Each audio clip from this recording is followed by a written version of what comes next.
got so much motherfucking design on right now.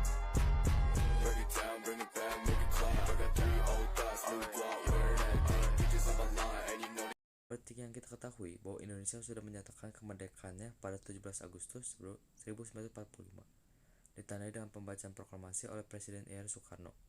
Tetapi tetap saja Belanda masih belum saja menerima kenyataan tersebut, karena Belanda ingin menguasai kembali tanah Indonesia yang merupakan wilayah jajahan paling menguntungkan, dengan sumber daya dari sektor perkebunan seperti teh, kopi, dan tembakau. Dengan dorongan tersebutlah Belanda melakukan agresi militer pada 21 Juli 1947 sampai 5 Agustus 1947. Keputusan Belanda melakukan agresi militer setelah proklamasi kemerdekaan Indonesia tersebut kemudian mendapat kecaman dari dunia internasional. Perihal itulah yang menjadi latar belakang diselenggarakannya sidang Dewan Keamanan PBB pada 17 Agustus 1947 di Texas, New York, Amerika Serikat. Persatuan Indonesia dan Belanda membuat PBB kembali turun tangan. Untuk menengahi Indonesia diwakili oleh Sultan Syahrir, Haji Agus Salim, Sujatmoko, LN Paran, dan Sumitro Djojo Hadikusumo. Dengan penampilan yang formal, kelima putra terbaik bangsa itu pun mampu menunjukkan aura pemberani dan pintar, hingga masyarakat yang menilai delegasi Indonesia di sidang PBB ini begitu gentleman dan elegan.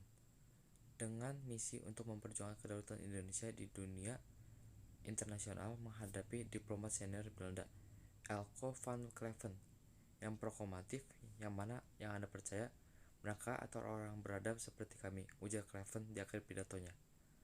Belanda saat itu menuduh bahwa pemerintah Indonesia yang merupakan pemerintah ilegal buatan Jepang kemudian dibalas oleh pidato Syahrir, mulai dari sejarah Nusantara hingga pelanggaran Belanda di Perjanjian Linggarjati. Ketimbang membantah pernyataan saat pihak Belanda juga mengajukan tuduhan yang terbukti, ungkap Syahrir. Pidato Syahrir pada saat itu mengundang pujian dari media Amerika Serikat. Telah disebutkan bahwa pidato Syahrir salah satu yang paling menggetarkan Dewan Keamanan. Bukan juga hanya Syahrir, tokoh yang menggetarkan dunia. Tokoh yang bernama Haji Agus Salim juga membuat dunia terbegutik.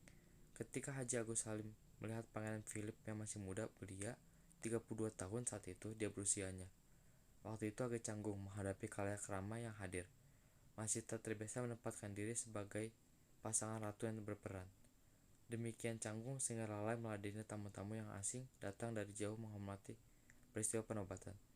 Guna sekadar melepas dengan ketegangan sang pangeran, Haji Agus Salim menghampirinya seraya mengayun-ngayunkan rokok kereteknya sekitar hidung sang pangeran itu sambil menanya, "Paduka, apakah Paduka mengenali aroma rokok ini?" Dengan menghirup-hirup secara ragu-ragu, sang pangeran mengakui tidak mengenal aroma rokok tersebut.